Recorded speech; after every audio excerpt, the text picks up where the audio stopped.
Hi, my name is Nuno. I live at Barking Riverside, and I'm also the secretary for the Residents Association. So how long have you lived? I've lived Barking Riverside since 2012, so just shortly before they finished phase one. So on Gallins Drive, I live in a four-bedroom house on Gallins Drive. Okay. So since you've been here, you've been here quite a few years now, Yeah. what has been your experience of housing management in terms of responsiveness and Not very good.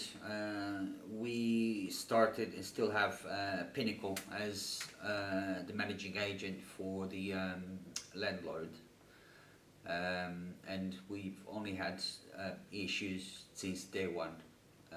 They've implemented parking on Gallins Drive and all the roads around on phase one without informing anyone. So we had to actually involve the landlord and fight against the landlord to try and pursue parking spaces for the people that were living there, which was their own right because there was nothing set down when they bought the houses. They even had their parking bays on their leaseholds.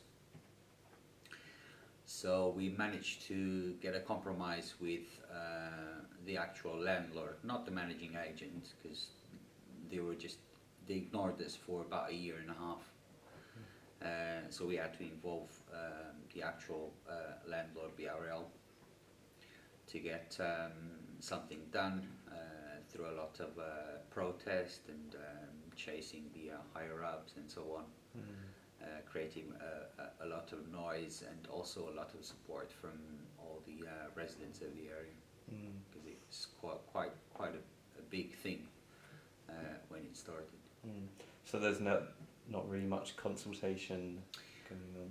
No, their style of consultation is they decide what's going to be done, then they'll send out a letter or a leaflet probably 1 week before, talking about the consultation, and then they will just implement it without reflecting any result of the consultation. One example is that the parking, where they had a consultation, probably about 85-90% of people that we spoke to, and we went door to door to every single house on Gallins Drive and all the roads around. They said no, we don't want it, but it was still done. Speaking of consultation, so there's a lot of cladding on a lot of the properties.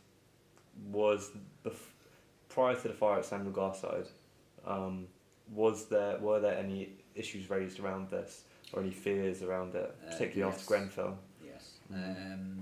I think it was even before Grenfell.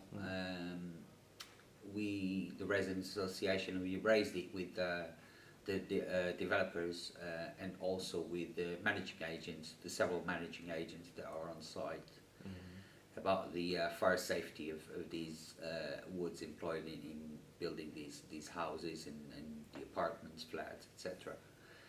And we were assured that it was completely safe, fire retardant for 30 minutes, and just complete lie. I don't know if you've seen the footage from Samuel Garside, but it's not fire retardant at all. If anything, it's a fire accelerant, because it went through probably 10-12 flats in the space of about 2.5 minutes. So what were the names of the organisations that were not doing any actions? Well, the managing agents, it's RMG, Pinnacle, and then we have the landlords, and then the peer landlords. So Adriatic, Southern Housing, Home Ground, none of those involved ever did anything with regards to the inquiries that we asked them, and even individual residents asked them, and they assured them that it was fire retardant. There was no issues whatsoever. And subsequently, when we got our hands on the reports that, for instance, Pinnacle and RMG and Homeground did on the buildings, it clearly states that the cladding is a major issue in the buildings. So what was your experience of the fire itself on the day? It was, well, I live probably like 30 meters away from the fire, so it was just complete chaos, because we were trying to get people out of the buildings, the building itself and the buildings surrounding it, and the houses, but it was just total chaos. It's sheer miracle that no one actually died because of it, because it was so quick. In I think from the moment they knocked on my door, is probably the fire had started. Probably it was maybe burning through, I think, the first and second floor, and 3 minutes after, it was the whole building and the building next to it. But luckily, in those few minutes, everybody got out, so it was fine. Also, it was very stressing as well, because the firefighters couldn't find where the actual water was available in the street. The residents had to actually tell the firefighters where they could get water for the fire. They couldn't actually get any water from the building itself.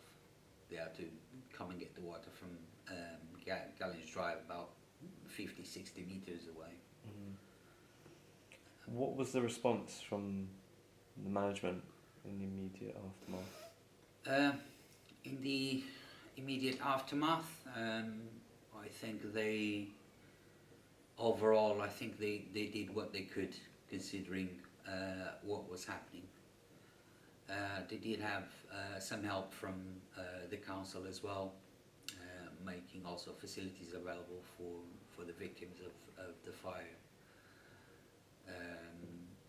Facilities, accommodation, food, clothes, etc. So I would think from the managing agent side of it, not much was being done.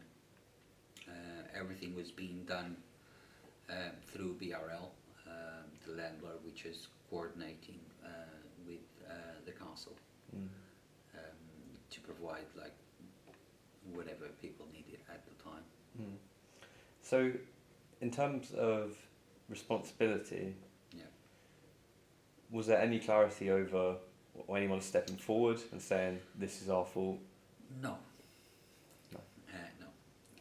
And I doubt that anyone will.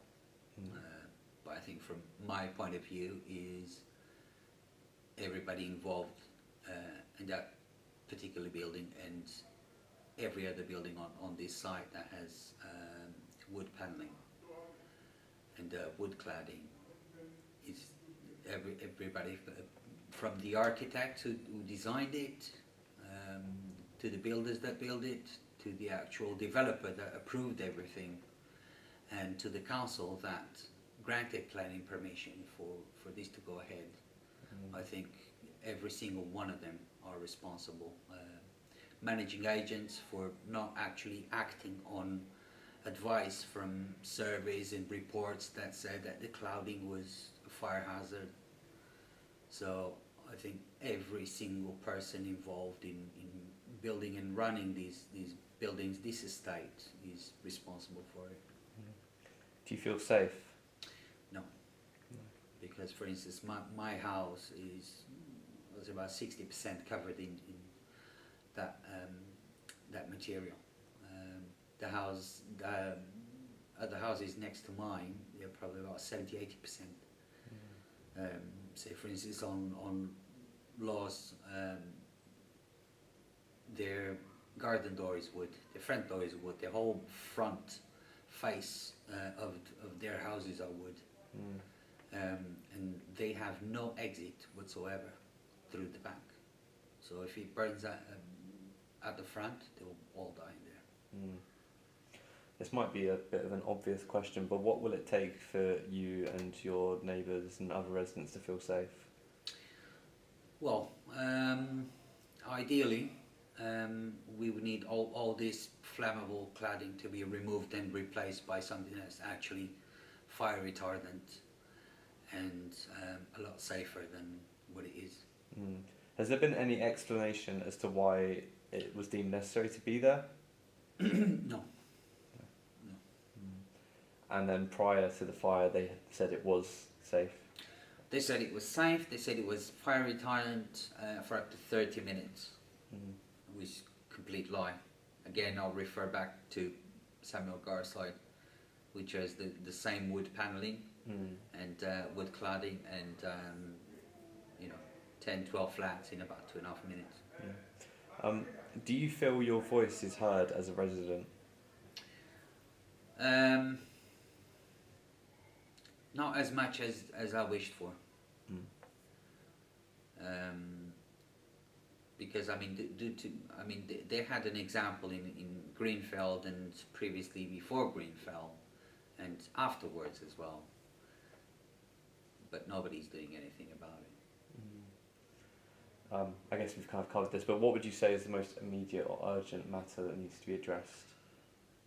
They need to make the entire estate safe. Just replace the flammable cladding with other cladding that is not flammable or is proven fire retardant.